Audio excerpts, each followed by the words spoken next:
श्री शिवाय नमस्तु भीम हर हर महादेव। स्वागत है आपका हमारे चैनल एस्ट्रो ओम पर। दोस्तों, आप सभी लोग जानते हैं कि कल है गुरुवार का दिन और गुरुवार के दिन पड़ रही है पंचमी तिथि। आपको इस मूल मंत्र वाले उपाय को जलाधारी को छूकर के 3 बार आपकी कामना कहनी है। चाहे कितनी भी बड़ी मनोकामना क्यों ना हो, पूरी होगी। पूज्य गुरु जी की कथा से सुनकर के और समझकर के पूरे उपाय को बड़े ही विस्तार से बताऊंगा। परंतु उससे पहले आप सबसे एक छोटी सी प्रार्थना कि जो लोग पहली बार आए हैं चैनल को सब्सक्राइब जरूर कीजिएगा और वीडियो को लाइक करके देव आदि देव महादेव जी का कोई सा भी प्यारा नाम कमेंट बॉक्स में लिखना मत भूलिएगा। इस पूरे वीडियो के अंदर हम लोग 3 महा उपायों के बारे में बात करेंगे जो कि आपकी अलग अलग कामना पूर्ति के लिए सिद्ध होंगे। और इस वाले वीडियो में बताए गए सभी उपाय बहुत ही ज्यादा अचूक है, तो सबको जरूर कीजिएगा। सबसे पहले बात करते हैं पहले वाले उपाय की, जो कि आपको जलाधारी को छूकर 3 बार मनोकामना कहने वाला उपाय करना है। चाहे कितनी भी बड़ी इच्छा क्यों ना हो, आपकी पूरी जरूर होती है। इतना अद्भुत और अचूक उपाय है ये, लेकिन इसको एक पूरे नियम के साथ किया जाता है। पर्टिकुलर समय पर किया जाता है, तो ध्यान से सुनना, समझने की कोशिश करना। इस वाले उपाय के लिए कि अगर आपका कोई कार्य है पूरा नहीं हो रहा है, कोई ना कोई अड़चन पैदा हो रही है, कोई विशेष मनो है, तो उसके लिए आपको चाहिए होगी मात्र एक बेलपत्र जो कहीं से भी खंडित टूटी फूटी ना हो, और साथ ही साथ मात्र एक चावल का दाना। कैसा होना चाहिए? आखा, जिसे अक्षत भी कहा जाता है। अक्षत, एक आखा चावल का दाना आपको ले लेना है और 1 लोटा शुद्ध जल अपने घर का, ठीक है, 1 लोटा शुद्ध जल अपने घर का ले लेना है। इन सभी चीजों को लेकर के कल गुरुवार की पंचमी के दिन आपको पहुंचना है बाबा के मंदिर शिवलिंग के पास में। उत्तर दिशा नॉर्थ डायरेक्शन की तरफ मुंह करके खड़े हो जाना। जो पूजा अर्चना आपको करनी है वो पूजा अर्चना पहले आपको कर लेनी है। कर लेने के पश्चात सबसे पहले 1 लोटा शुद्ध जल आपको शिवलिंग के शीर्ष पर समर्पित करना है। ओम नमः शिवाय, श्री शिवाय नमस्ते श्री मंत्र या श्राक्ष श्री मंत्र का स्मरण करते हुए जब आप ये जल समर्पित कर दे, जल समर्पित कर देने के पश्चात अपने दाहिने हाथ में है ना एक चावल का दाना जो आपने लिया है, लेकर के अपना नाम, अपना गोत्र है ना और अपनी कामना कह करके इस चावल के दाने को आपको समर्पित करना है भगवान शिव की शिवलिंग पर। बिल्कुल ठीक ऊपर यहाँ पर आपको 1 चावल का दाना समर्पित करना है जो आपने एक बेलपत्र लिया है। इस एक बेलपत्र को जहाँ से 3 पत्तियां जुड़ी हुई है यहाँ से पकड़ करके महादेव जी की शिवलिंग पर बहुत विशेष स्थान, जिसे अशोक सुंदरी का स्थान कहते हैं, माता अशोक सुंदरी के स्थान पर आपको यहाँ पर रखना है। इसे टच करना है और टच करके अपनी कामना कहनी है और कामना करके आपको इसी चावल के ऊपर ध्यान रखना।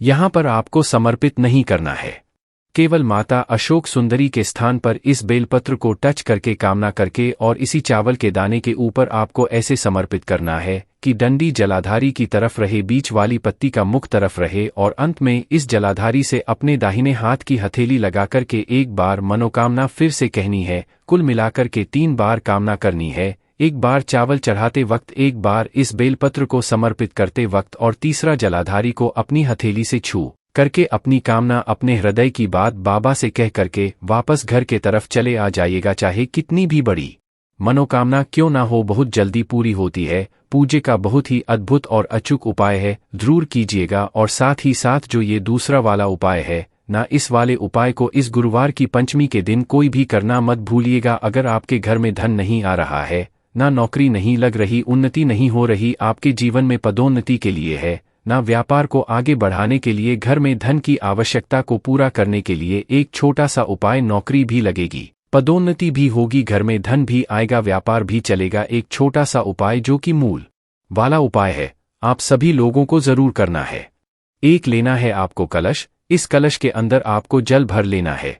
तांबे का कलश ले लेना, जल भर लेना। थोड़ी सी लेनी होगी आपको हल्दी, लेकिन आपको हल्दी इस तरीके से पिसी हुई नहीं लेनी है। आपको इस वाले उपाय में चाहिए हल्दी की गांठ 1, और इसी के साथ में आपको चाहिए लक्ष्मी जी का जो सबसे ज्यादा पसंदीदा है वो है कमलगट्टा, मात्र 1 कमलगट्टा। और इसी के साथ आपको चाहिए होगा 1 लाल फूल। कोई जरूरी नहीं है, आप इस तरीके से गुड़हल का लाल फूल लें, जो लाल फूल आपको मिल वो लाल फूल आप ले लेना। अब ये जितनी भी सामग्री ली है, आपको इन सभी सामग्री को, जो आपने हल्दी ली है, उस हल्दी की गांठ को आपको इसी कलश में डाल देना है। 1 कमलगट्टा डाल देना है। जो लाल फूल आपने लिया है, उस लाल फूल को भी इसी कलश के अंदर डाल देना है। और डाल देने के पश्चात आपके आसपास जहां कहीं पर भी भगवान श्री हरि नारायण विष्णु जी के स्वरूप का मंदिर है, चाहे वो राधा कृष्णा जी का मंदिर हो, चाहे लड्डू गोपाल जी का मंदिर हो, सत्यनारायण जी का मंदिर हो, चाहे राम सीता जी का मंदिर हो, जो भी मंदिर है ना, आपको उस मंदिर के पास में जाना है। उनकी चौखट पर, मंदिर की चौखट पर आपको उस कलश को रखना है, अपनी कामना कहकर के नाम और गोत्र बोल करके, और आपको इस मंदिर की 7 परिक्रमा करनी है। परिक्रमा करने का नियम ध्यान दीजिएगा, जब भी आप इसकी परिक्रमा करेंगे तो मंदिर के जब आप पीछे जाएंगे आपको यहाँ पर ओम नमः शिवाय का स्मरण करना है और वापस सामने आना है। फिर जब दूसरी परिक्रमा करेंगे वापस मंदिर के पीछे जाकर के ओम नमः शिवाय मंत्र का स्मरण करेंगे, वापस सामने आ जाना है। जब आपकी 7 परिक्रमाएं पूरी हो जाए, 7 परिक्रमा के पश्चात अपनी कामना कहकर के इस कलश को आपको यहाँ से उठाना है और आपके आसपास जहाँ कहीं भी या तो पीपल का पेड़ मिल जाए तो पीपल के पेड़ के नीचे, या फिर बेलपत्र का पेड़ मिल जाए तो बेलपत्र पेड़ के नीचे, वहां पर दोनों हाथों से उस कलश को पकड़ना है। और जो मूल मंत्र है वो मूल मंत्र मैं आपको बोल देता हूं, मैं यहाँ लिख भी देता हूं। ये एक मूल मंत्र है। इस मंत्र का स्मरण करते हुए इस जल को आपको इसकी जड़ों में धीरे धीरे करके सींच देना है। 1 से 2 गुरुवार करके देख लीजिएगा, ज्यादा से ज्यादा 3 महीना मेरा बाबा आपकी नौकरी का योग लगाएगा, घर में धन की आवक भी बढ़ेगी, साथ ही साथ अगर कोई कर्जा होगा तो वो भी उतर जाएगा। पूज्य गुरुजी का बहुत ही अद्भुत और अचूक उपाय है, जरूर कीजिएगा। अब बात कर लेते हैं तीसरे वाले उपाय कि ये जो तीसरा वाला उपाय है किन लोगों को करना है, ये चीज ध्यान से सुनिएगा। इस वाले उपाय के लिए कोई दिन फिक्स नहीं बताया, पूज्य गुरुजी ने कहा मात्र हफ्ते में एक बार आपको ये उपाय को करना है। आप चाहते हैं कि आपके शरीर में कभी कोई बड़ा भारी रोग ना हो, अगर किसी भी तरीके का रोग है, ब्लड के थके जम गए हैं, या फिर हृदय रोग से संबंधित परेशानी है, किसी भी तरीके की संबंधित परेशानियां हैं, तो अपने शरीर से समस्त रोगों का नाश करने के लिए हफ्ते में एक दिन कोई सा भी दिन फिक्स कर लेना, रविवार को छोड़ करके इस वाले उपाय को करना स्टार्ट कीजिए। आपको लेना है इस तरीके से एक स्टील का लोटा है और इस स्टील के लोटे के अंदर आपको भरना होगा गौमाता का कच्चा दूध।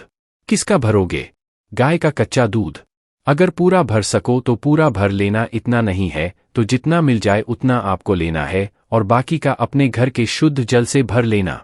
लेकिन दूध जरूर होना चाहिए, दूध प्लस जल, या तो पूरा दूध से या दूध प्लस जल से आपको भर लेना है। इसी के अंदर आपको गिन करके डालनी होगी 5 काली मिर्च।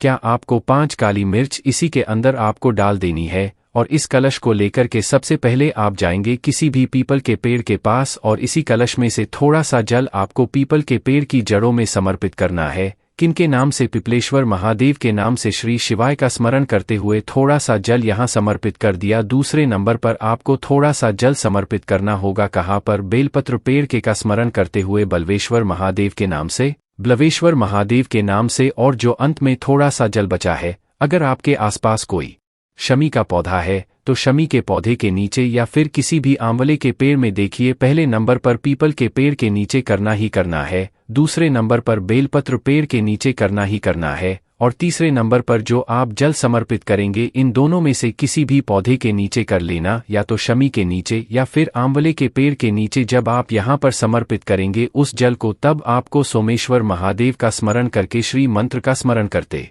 हुए संपूर्ण जल यहाँ पर समर्पित कर देना है। हफ्ते में एक दिन करके देख लीजिएगा, आपके शरीर में कभी कोई बड़ा भारी रोग नहीं होगा।